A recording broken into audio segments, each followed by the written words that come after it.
दोस्तों, मैं डॉक्टर ज्ञान चतुर्वेदी नोबल हॉस्पिटल से बोल रहा हूँ और आपको आज एक बहुत सामान्य सा एक ऐसा टॉपिक जो बहुत महत्वपूर्ण है, जिसके बारे में हर एक को पता है कि उसे सब पता है, जिसके बारे में तय है कि किसी को कुछ नहीं पता। कोल्ड स्पंजिंग करने का सही तरीका क्या है?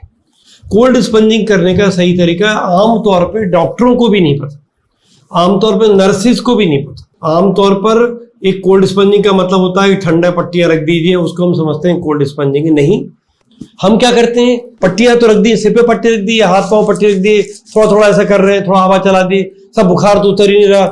हमने तो पैरासिटामोल लगाया, तो पैरासिटामोल लगाने से तो बुखार उतरेगी नहीं, लू लगने वाला बुखार, क्योंकि पैरासिटामोल काम करता है थर्मोस्टेट पे, हाइपोथैलेमस पे। वो हो गया है फेल लू लगने पे, तो इसीलिए आप वाला कोल्ड स्पंजिंग मत करिए। इधर एग्रेसिव कोल्ड स्पंजिंग की जरूरत है, जिसमें आपको ये पैकिंग मटेरियल यहाँ लगाने हैं और आपका बुखार उतर जाएगा। ये बहुत महत्वपूर्ण चीज है कि हम लू लगने पे कैसे कोल्ड स्पंजिंग करें।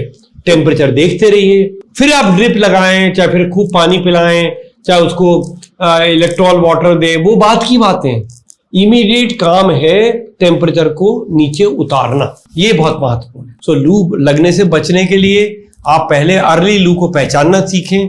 Heat cramps, heat exhaustion, heat syncope, heat pyrexia को पहचानें। जब लू लगना शुरू हुई है उस समय आप उस धूप से निकल आएं, उधर ना बैठें, ठंडे जगह बैठें, पानी पिएं, इलेक्ट्रॉल वाटर लें और 2 दिन जरा आराम करें, आपका लू लगने की जगह से निकल जाएगा, बच जाए। आपने तब नहीं पहचाना तो ये वाली लू आएगी, जिसमें फिर आपको एग्रेसिवली ट्रीट नहीं किया तो मर जाएंगे। और ऐसा बहुत होता है हमारे गांव वगैरह में और शहरों में, जब आप पढ़ते हैं लू से इतने लोग मर गए, लगता है कैसे मर गए। इनको सबको बचाया जा सकता था अगर अस्पताल भी नहीं, किसी को पता हो सही मेथड कोल्ड स्पंजिंग करने का।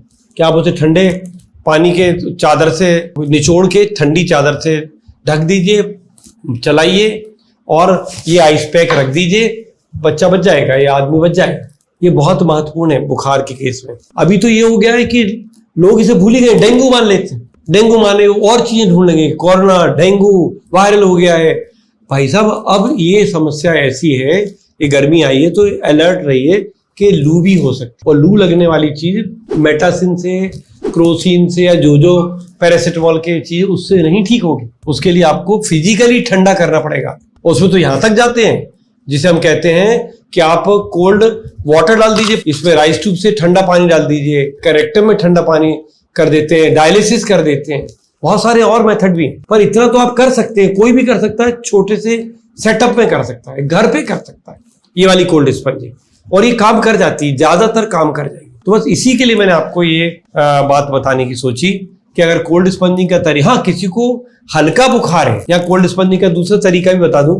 ये तरीका तो यहाँ पर ठूस दे, यहाँ बर्फ लगा दे, यहाँ बर्फ लगा दे, ये तो मैंने आपको लू लगने पे बताया। मान ली लू नहीं लगी है, ऐसी वायरल फीवर और तेज बुखार आ गया, तो हमने पैरासिटामोल तो दे दिया, सर बुखार उतर नहीं रहा। उन केसेस में यहाँ जो आप ठूसते हैं ना, ये ठंडे पानी की पट्टियां लगा दीजिए, यहाँ पर इन जगह पे, गले पे, यहाँ पे जांग में, और यहाँ केवल आइस कैप रख दीजिए और इन पट्टियों को 15-15 सेकंड पे बदलते रहिए।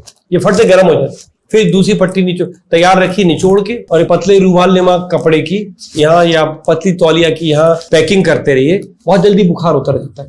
हम लोग कोल्ड स्पंजिंग प्रॉपरली करते ही नहीं, सिर पे पट्टी रखते हैं, थोड़ा हाथ पांव में लगाते रहते हैं, वो कहते हैं बुखार नहीं उतर रहा, क्योंकि हाथ पांव में बड़ी नसें नहीं जा रही, बड़ी नसें यहाँ जा रही है, बड़ी नसें यहाँ जा रही है, तो हमें पैकिंग यहाँ करना चाहिए। अगर लू है तब तो आपको आइस की पैकिंग करना है।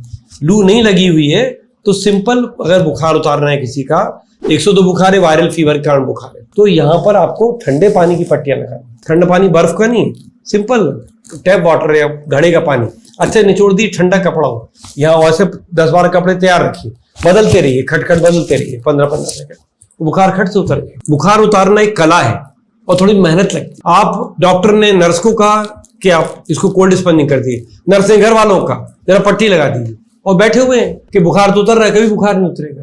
खुद जरा रुचि लेके अगर लगेंगे तो बुखार खट से उतर जाएगा। बहुत बहुत धन्यवाद, नमस्ते।